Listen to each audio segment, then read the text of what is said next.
Chants and Rhymes by B.W. Tujanmoko, Sanada Dharma University, Yogyakarta. Chants and rhymes, the concepts. Chants are rhythmic speaking or singing of words or sounds which are usually said on one or two pages. We have good examples, like if you watch a football game, you often hear "Ale, ale, ale." That's a chant.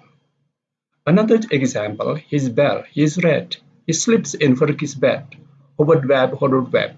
So these are spoken in the same pitch or height of the voice, and they are repeated several times, many times, probably during the football match.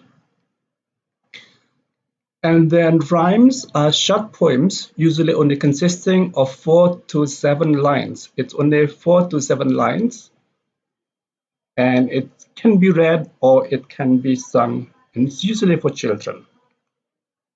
For example, you have the famous A, B, C, D, E, F, G, and so on and so on. That's a rhyme.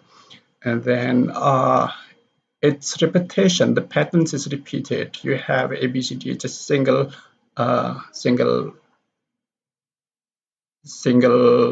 words. Characteristic of rhymes. Rhymes have several characteristics. The first characteristic is that it has only 4 or 5 lines. It's very short, only 4 to 7 lines. You have, for example, hey diddle diddle, the cat and the fiddle. The cow jumped over the moon.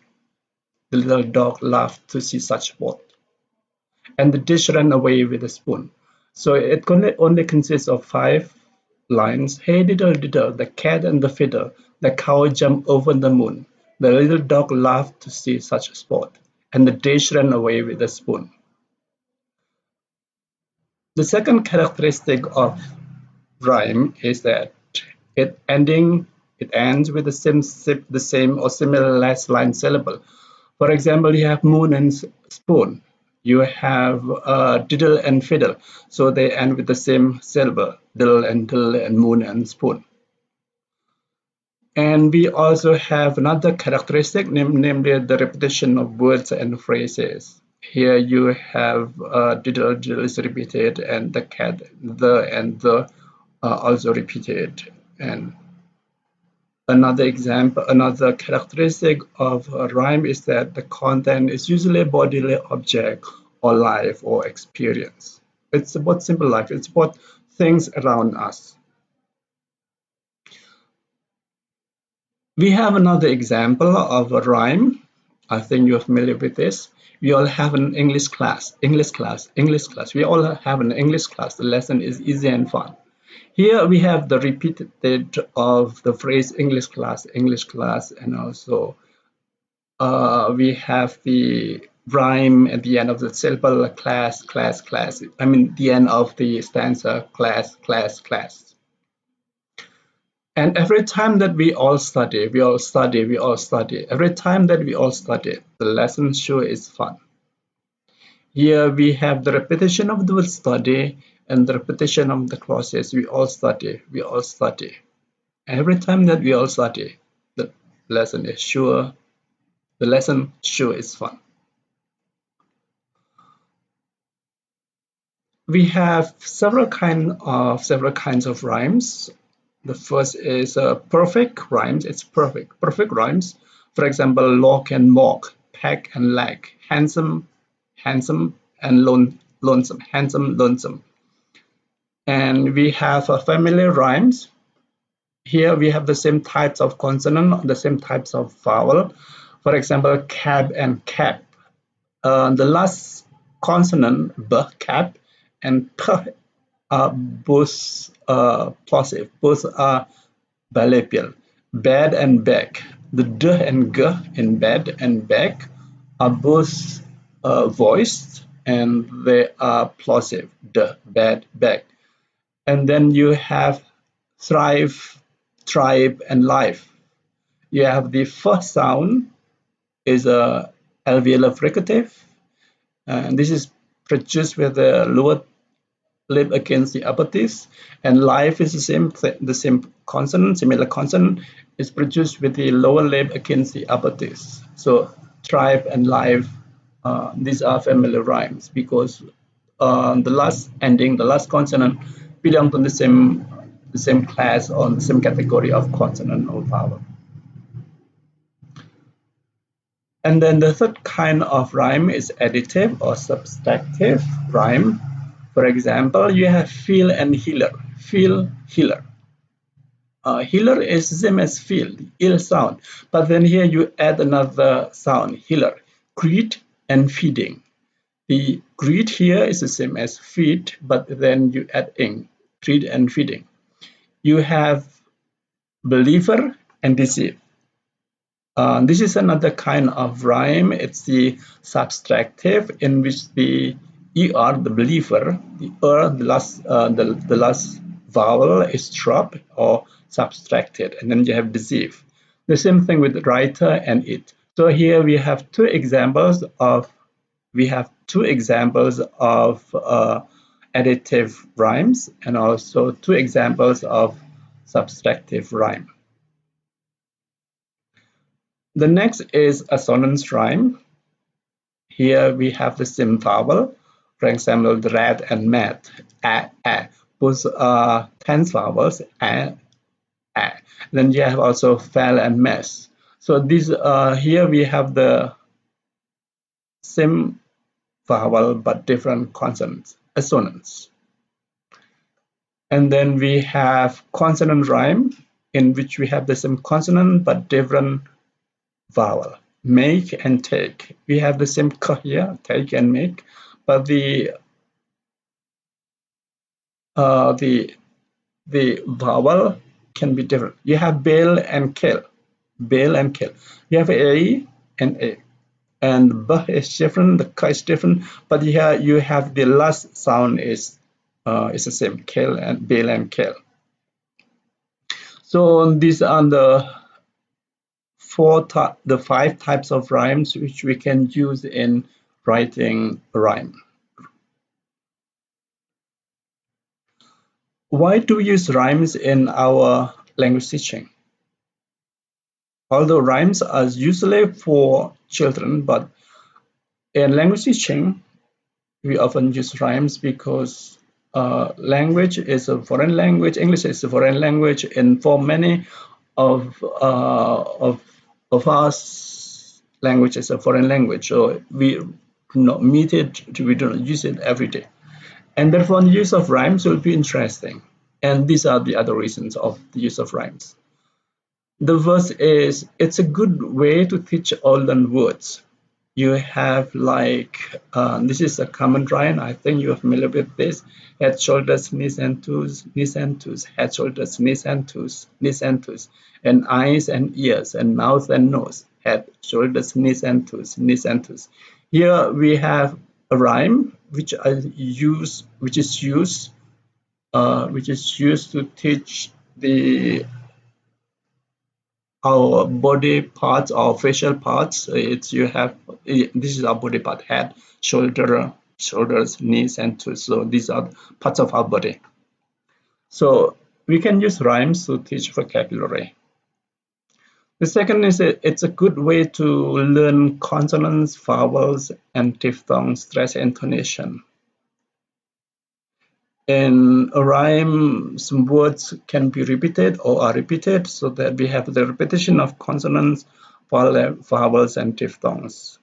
And also, to have a good rhyme, we need to pay attention to the stress. What words should be stressed, and how the intonation of a word is. And then rhymes can also be used as a change of the classroom atmosphere.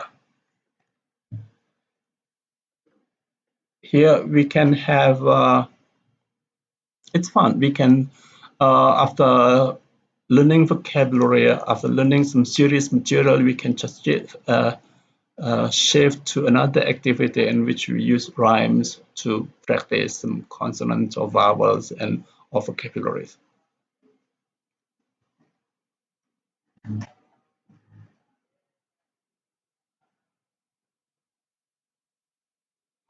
Okay, and it's a good way to develop a social interaction because rhymes is usually uh, saying or sung in a group of students, and it's a good way for the students to practice the rhymes to have interaction.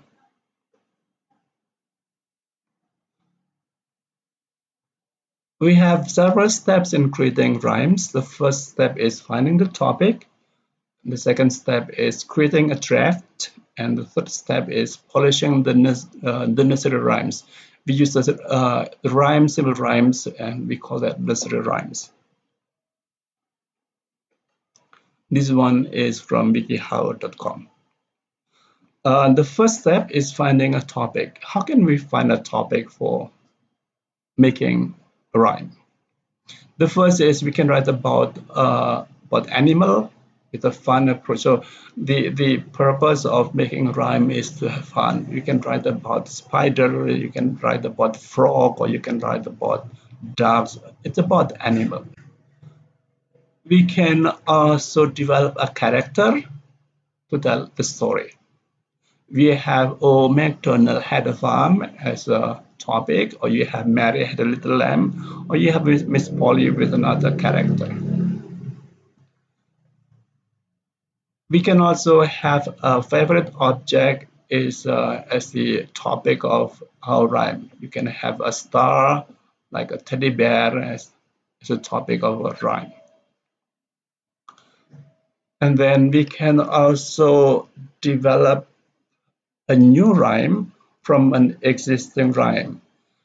Uh, let's study it's a rhyme developed from Are you sleeping? Are you sleeping? Are you sleeping? Brother John.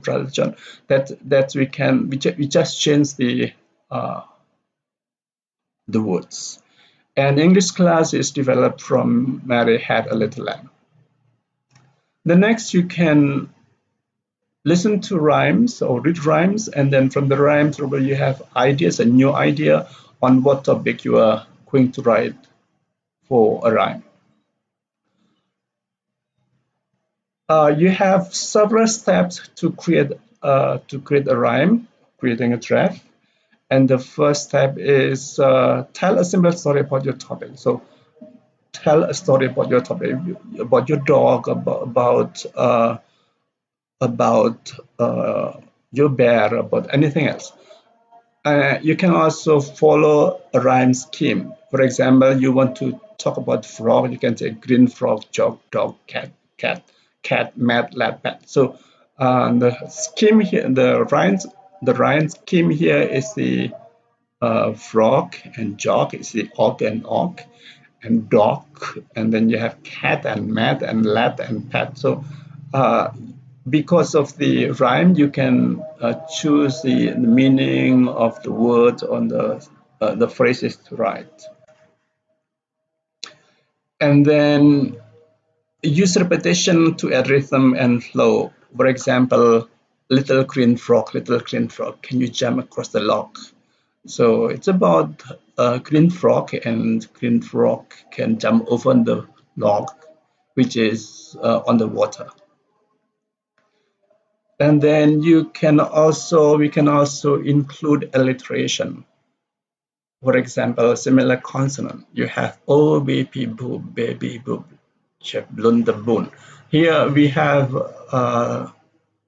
phrases which all uses the with words which most of them or many of them start with the b sound. Alliteration or with the use of similar consonant. Oh baby boo, boo baby boo, you've blown the boon. The next step is use counting to teach numbers. This is especially if you want to develop a rhyme for elementary school or uh, for kindergarten. 1, 2, I saw you. 3, 4, I call on you. 5, 6, I fall on you. 7 and 8, we are united. We are united. So we use 1, 2, 3, 4, 5, 6, and then it's like a steps. What do you do in each of the number or in each of the steps? And then we can also use finer details. Baby book with a floppy head. Baby is something you, if you are my baby, you love the person, but boob is an awkward person. So baby boob is like contradictory with a floppy head. Floppy is soft and thin, and head is so probably this is with a boob and floppy head. It shows that the person is rather dumb or swollen or something like that, and that's funny. And then keep the poem with 4 to 7 lines. So it should be short, not very long. And then after we finish the rhyme, we need to polish the rhyme. You have 3 steps to finish the rhyme. The first is by reading the rhyme aloud. So we read the 4 to 7 lines of a rhyme several times so that we can see whether it's nice to our tongue or it's nice to our ears, or not just check whether it's nice to hear and to say.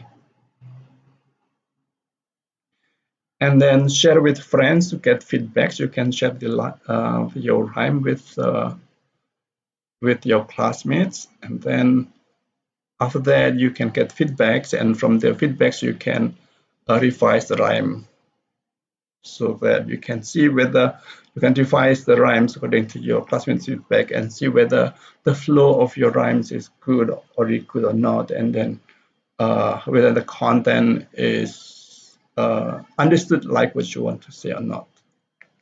Okay, I think that's all today about chants and rhymes, and in the next session you will be asked to write a simple rhyme. That's all. Thank you.